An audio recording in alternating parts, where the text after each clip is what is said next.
परिचय। विवेक, क्या तुमने अपने दोस्तों के साथ फिल्म का मजा लिया? नहीं पिताजी, मेरी सीट थोड़ी तकलीफदेह थी, जिसके परिणाम स्वरूप मैं मूवी में ध्यान नहीं लगा सका। फिर तुमने सिनेमा हॉल में 3 घंटे कैसे बिताए? पिताजी, मैंने खुद को एक रोचक प्रयोग में व्यस्त रखा। मैंने हॉल में कुल सीटों की संख्या की गिनती की और उसकी तुलना हमारे घर में कुल कुर्सियों की संख्या से की। बहुत अच्छे विवेक। तो बताओ, तुम्हें क्या निष्कर्ष प्राप्त हुए? पिताजी, हॉल में कुल 200 सीटें थीं और हमारे घर में कुल 4 कुर्सियां हैं। अतः हॉल में हमारे घर की कुर्सियों की अपेक्षा 196 सीटें अधिक हैं। बिल्कुल ठीक। विवेक, हालांकि तुलना को बेहतर तरीके से व्यक्त करने का एक और तरीका है। हम ये कह सकते हैं कि हॉल में हमारे घर की सीटों की तुलना में 50 गुना अधिक सीटें हैं। बच्चों, क्या तुम जानते हो कि विवेक के पिता ने ये निष्कर्ष कैसे निकाला? ये निष्कर्ष निकालने के लिए विवेक के पिता ने अनुपात का सिद्धांत लगाया। इस पाठ में हम अनुपात और समानुपात के बारे में जानेंगे। उद्देश्य। इस पाठ के अंत में आप निम्न करने में सक्षम हो जाएंगे। अनुपात को परिभाषित करना, 2 राशियां या परिमाणों के मध्य संबंध को अनुपात के रूप में व्यक्त करना, समान अनुपात को पहचानना, अनुपात के अनुसार राशियों या मानों को विभक्त करना, समानुपात में अनुपात को पहचानना, एक या कई मानों को ज्ञात करने के लिए एकल विधि का प्रयोग करना। अनुपात। हम प्रायः राशियों तथा मानों की तुलना उनके अंतरों की गणना करके करते हैं। उदाहरण के लिए, मान लीजिए कि 2 दोस्तों वरुण और अरुण का वजन क्रमशः 38 किलो और 35 किलो है। हम कहते हैं कि वरुण अरुण से 38 घटा 35 यानी 3 किलो वजनी है। इसी प्रकार ऋतु एक गुलाबी रंग की और दूसरी नीले रंग वाली क्रमशः 350 रुपए और 250 रुपए की कीमत की 2 शर्ट खरीदती है। हम कहते हैं कि गुलाबी शर्ट की कीमत नीले रंग की शर्ट से 100 रुपए अधिक है। यदि मानों की मात्रा बहुत अधिक है, तब अंतर द्वारा तुलना समझ में नहीं आती है। उदाहरण के लिए, मान लीजिए कि हम एक 6 इंच लंबी पेंसिल की तुलना एक 48 इंच के वाइपर के साथ करते हैं। वाइपर पेंसिल से 42 इंच लंबा है। हालांकि वाइपर और पेंसिल की लंबाई में भिन्नता का अंतर स्पष्ट रूप से समझ में नहीं आता है। हम भिन्नता को और किस तरीके से स्पष्ट कर सकते हैं? आइए हम खुद से ये प्रश्न करते हैं। एक वाइपर की लंबाई को ढकने के लिए कितनी पेंसिलें पर्याप्त होंगी? उत्तर है 48/6 यानी 8। दूसरे शब्दों में, वाइपर पेंसिल की अपेक्षा 8 गुना लंबा है। एक राशि को दूसरी राशि के कई गुना के रूप में व्यक्त करना अनुपात कहलाता है। 48/6 8/1 के बराबर है। 8/1 को 8/1 के रूप में भी लिखा जा सकता है। अनुपात को निरूपित करने के लिए कॉलन के चिन्ह का उपयोग किया जाता है। आइए अनुपात के एक और उदाहरण को देखते हैं। तुषार ने एक जीन्स का जोड़ा 1500 रुपए तथा एक बेल्ट 250 रुपए में खरीदा। जीन्स की कीमत बेल्ट की कीमत की तुलना में कितनी गुना है? अनुपात की गणना करने के लिए सर्वप्रथम 1500 को 250 से विभाजित करते हैं। ये ठीक 6/1 की तरह है। इसे अनुपात यानी 6/1 के रूप में व्यक्त कीजिए। इसलिए हम कह सकते हैं कि जीन्स के जोड़े की कीमत बेल्ट की कीमत की तुलना में 6 गुना अधिक है। विभिन्न इकाइयों में मापी गई राशियों या मानों की तुलना। विनीता के पास एक कप में 100 मिलीलीटर तथा एक जग में 2 लीटर दूध है। 2 की तुलना में 100 अधिक है। क्या हम ये कह सकते हैं कि कप में दूध की मात्रा जग में दूध की मात्रा से अधिक है? जी नहीं। कारण ये है कि 2 राशियों को 2 अलग अलग इकाइयों में मापा गया है तथा इस प्रकार उन दोनों की तुलना नहीं की जा सकती है। उन्हें तुलना करने योग्य बनाने के लिए हमें क्या करना चाहिए? हमें उनकी राशियों को एक समान इकाइयों में व्यक्त करना होगा। 2 लीटर को 2000 मिलीलीटर के रूप में परिवर्तित कीजिए। अब इस प्रकार राशियां तुलना करने योग्य हैं। आइए अनुपात पता करते हैं। 2000/100 20/1 या 20 अनुपात 1 के बराबर है। इसलिए जग में दूध कप में दूध की अपेक्षा 20 गुना अधिक है। हरी ने एक बबल गम को 50 पैसे में खरीदा। उसके दोस्त शिव ने एक बिस्कुट का पैकेट 20 रुपए में खरीदा। किसने सबसे अधिक पैसे खर्च तथा कितने गुना किए? तुलना करने से पूर्व हम 20 रुपए को 2000 पैसे में परिवर्तित करते हैं। अब हम अनुपात निकालते हैं। 2000/50 40/1 के बराबर है, जो कि 40:1 के समान है। अतः हम कह सकते हैं कि शिव ने हरी की तुलना में 40 गुना अधिक पैसे खर्च किए। समतुल्य अनुपात। रितेश अनुपात की गणना करना सीख रहा है तथा इसका आनंद ले रहा है। लेकिन एक बात है जो उसे समझ नहीं आ रही है। आइए देखते हैं कि वो क्या है। सर्वप्रथम उसने अपनी कक्षा के लड़कों तथा लड़कियों के अनुपात की गणना 3/1 के रूप में की। उसने तत्पश्चात अपने बैग में कॉपियों तथा पुस्तकों के अनुपात की गणना की और 3/1 अनुपात निकाला। रितेश आश्चर्यचकित है। क्या 2 अनुपात समान हो सकते हैं? हाँ, वे समान हो सकते हैं।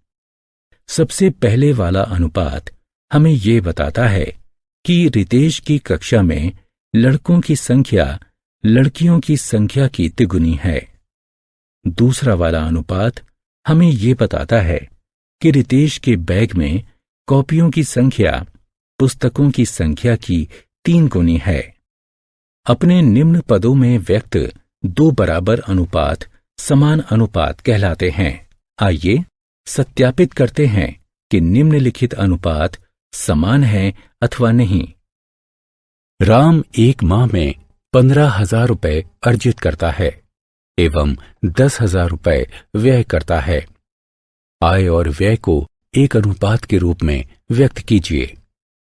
यदि निम्न पद में व्यक्त किया जाए तब 15,000/10,000 15/10 होता है, जो 3/2 या 3:2 के बराबर है। इसका अर्थ है कि अर्जित किए गए प्रत्येक 3 रुपए में से राम 2 रुपए खर्च करता है। रहीम एक माह में 21,000 रुपए अर्जित करता है तथा 14,000 रुपए व्यय करता है। आय और व्यय को एक अनुपात के रूप में व्यक्त कीजिए। यदि निम्न पद में व्यक्त किया जाए तब 21,000/14,000 21/14 होता है, जो कि 3/2 या 3:2 के बराबर है। इसका अर्थ है कि अर्जित किए गए प्रत्येक 3 रुपए में से रहीम भी 2 रुपए खर्च करता है। राम और रहीम की आय और व्यय का अनुपात समान है। अनुपात अनुसार राशियों या मानों का विभाजन। आइए अब हम राशियों और मानों का विभाजित करने के लिए अनुपातों का उपयोग करते हैं। 2 सहेलियां सिया, जिसकी ऊंचाई 36 इंच है, एवं पिया, जिसकी ऊंचाई 48 इंच है, एक आम के पेड़ से 7 पके आमों को तोड़ती हैं। वे अपनी ऊंचाई के अनुपात में आमों को साझा करने का निर्णय लेती हैं। हर सहेली को कितने आम खाने को मिलेंगे? आइए सर्वप्रथम हम उनकी ऊंचाई का अनुपात निकालें। उनकी ऊंचाई का अनुपात है 3/4। सिया और पिया आमों का साझा 3/4 के अनुपात में करेंगी। इसका अर्थ है कि सभी तोड़े गए 7 आमों में से 3 सिया को और 4 पिया को खाने को मिलेंगे। सिया को 7 में से 3 आम मिलते हैं। पिया को 7 में से 4 आम मिलते हैं। 2 भाई देवजोत और प्रेमजोत 100 रुपए का एक लॉटरी का टिकट खरीदते हैं। देवजोत 60 रुपए चुकाता है, प्रेमजोत 40 रुपए चुकाता है। वे लॉटरी की राशि को इसी अनुपात में बांटने का निर्णय लेते हैं। वे 1 लाख रुपए की लॉटरी जीतते हैं। दोनों भाइयों को कितना कितना पैसा मिलना चाहिए? आइए सर्वप्रथम हम उनके द्वारा किए गए भुगतानों का अनुपात ज्ञात करते हैं। लॉटरी के भुगतान का अनुपात 3/2 है। देवजोत और प्रेमजोत लॉटरी के पैसे को 3/2 के अनुपात में बांटेंगे।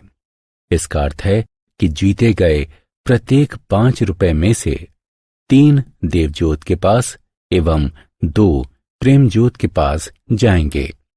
1 लाख की लॉटरी में देवजोत का हिस्सा 60,000 रुपए है और प्रेमजोत का हिस्सा 40,000 रुपए है। समानुपात। पीयूष और अमित बहुत अच्छे चित्रकार हैं। हाल ही में पीयूष ने एक स्टेशनरी की दुकान से 240 रुपए के मूल्य पर 20 पेंट ब्रश खरीदे। अमित ने उसी दुकान से 180 रुपए के मूल्य पर 15 ठीक वैसे ही ब्रश खरीदे। अमित का दावा है कि दुकानदार ने पीयूष से अधिक पैसे लिए। आइए देखते हैं। सर्वप्रथम दोनों राशियों का अनुपात निकालते हैं। राशियों का अनुपात 4/3 है। तत्पश्चात कीमतों का अनुपात निकालते हैं। कीमतों का अनुपात 4/3 है। इसका अर्थ यह है कि राशियों का अनुपात कीमतों के अनुपात के बराबर है। इसलिए अमित का दावा गलत है।